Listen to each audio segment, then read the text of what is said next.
Good morning, my angels. Welcome back. It's Monday. It's our last week before we go on break. It is Monday, December 14th. So let's see what we are working on this week.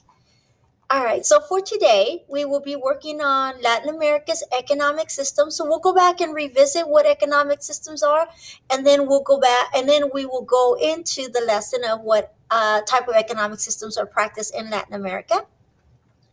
Tuesday, we are also going to be talking about the economic challenges that they have in Latin America, such as poverty, the things that they have to do, and why is it that many people tend to leave their country. Again, many of those things are push factors, and then it takes it back to another country where that would be considered a pull factor. On Wednesday, we're going to learn about the Panama Canal. It is super cool. I love watching this video because it really takes you into a real world. You see a ship going into the canal, and then how it transports or how it moves into the canal. It's really cool. I think you're going to really enjoy that. Thursday, we are going to be able to learn a little bit about the indigenous cultures that are still exist in certain parts of Latin America, but we'll also discuss on how some of these indigenous cultures are starting to die out, and not necessarily because they're just aging. Well, yes, that is one reason, but because of COVID, it's happening so fast, so rapidly, that many of the cultures, the younger generation, haven't learned everything about their cultures in itself, including their language. So it's very interesting. We will talk in depth about that. I know you're going to find that lesson very interesting. And then on Friday, it's going to be a Charlie Brown Christmas. So I'm going to post something in the chat, in the discussion board. Now, I will be out on this day, but I will be marking attendance based on your discussion. So you must reply to that question. Okay? All right. So for today, let's go back and look at Monday. Again, today we're going to be learning about the economic systems of Latin America. So, as always, in order to gain an understanding of Latin America and their economic system, I would like for you to click on this video link to watch this video. Then the next thing you're going to do is you're going to review the slides of the economic types of Latin America, and I'll go through them with you. So just as a reminder, this is the breakdown of the type of economic system that there are. So free enterprise is like the United States freedom, right? You're free to start a business. You're free to compete. You're free to buy from whoever you want to buy from. Of course, it's got to be legal. Then you have a socialist economy. That's a system of shared ownership of resources between the government and the people. Usually, they own the big businesses and the people own the smaller businesses. In a communist system, this is where it's a command economy. So this is where the government controls almost every aspect of economics, any type of money that's made in that country. And then you have your traditional. This goes back to generation from generation. This is they either hunting, gathering, farming, things like that. So they're picking up different types of industries through the traditional economy. Okay, and then we'll kind of go over and discuss this a bit. So this is talking about Brazil, how Brazil is one of the world's larger economies. So I really want you to read about this.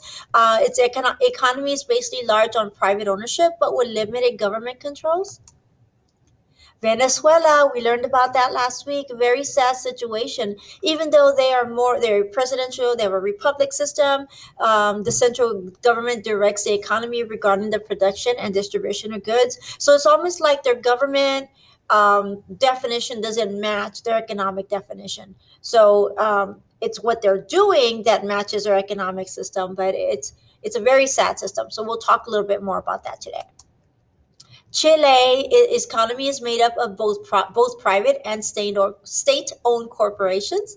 So the privately owned businesses are regulated by limited government policies. Okay, so we'll talk about those that do have that privately owned businesses, but we'll also talk about how the percentage of the population are living below poverty right now.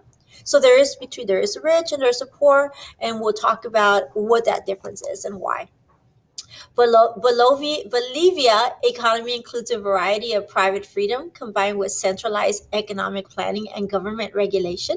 So we'll talk a little bit more about that. And they have limited access to adequate health care and education. So this is one of the reasons that that country is doing very, very poorly. Uruguay, overall, Uruguayans enjoy a relatively high standard of living, and the country's wealth is more evenly divided than any other Southern American country. So their GDP is pretty high, and we will talk about what their GDP is. What is it that they're producing that's making them so productive? Why is it that they're making so? Why they're not below poverty? Cuba, we talked about Cuba last week, said that the government continues to balance the need for loosening its controls over the economic system against a desire for firm political control. So think about why is it that they're there now and how long is it going to take them to get to more like the United States, more free enterprise, the government right now, both directly and through state-owned enterprises. So why is it that if they're able to elect and they're part of the US, why can they do that? Let's talk about that a little bit more. Let's go in depth about that. Okay. And then what you're going to do is you're going to read about the economic systems of Latin America.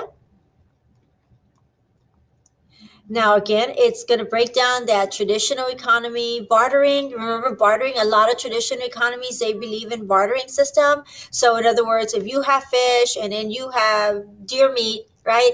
And you want deer meat one day and they have, or fish and vice versa, you can exchange. You can exchange. Say, can I have two fish for one leg of deer meat? So I know it sounds crazy, but you could do that. Or I have 10 eggs. Can you give me one fish for 10 eggs? So they're exchanging products. Okay. Subsistence farming, we talked about that when we were learning about the New England colonies. Basically, subsistence farming is just growing just enough food for survival. Again, we'll talk a little bit more about what we just discussed in the slides. The laissez-faire, the lack of government control is referred as laissez-faire. It's a French phrase that translates "let them do it" in English, and we'll talk about that. Okay. When you are done with that, go back over here.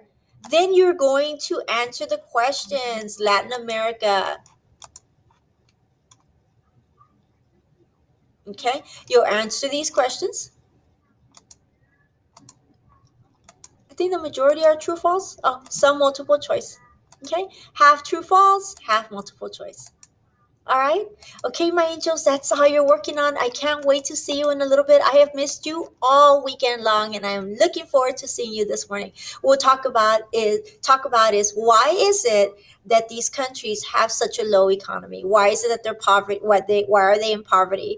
And why is it that many come to the United States? So let's talk about that. Let's combine everything that we've learned over the past few months and talk a little bit more about the video that's from today and go over those slides. All right, my angels, see you in a bit.